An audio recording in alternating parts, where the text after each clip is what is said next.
In order to clean your ocean wheels, you're going to need a wheel cleaner and a wheel brush. I won't be using the wheel brush today. Wheels are not that dirty, but all you need to do is take your wheel cleaner, spray it on. Make sure the area is dry and cool. That is the key. You don't want to spray this on a hot surface. It will dry, and that's not what you want.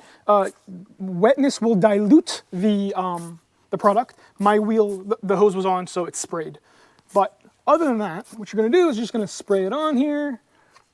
You're going to let it sit for 2 to 3 minutes, and you're going to see it change color from white to basically purple. I don't know if you can probably see that on the rotors.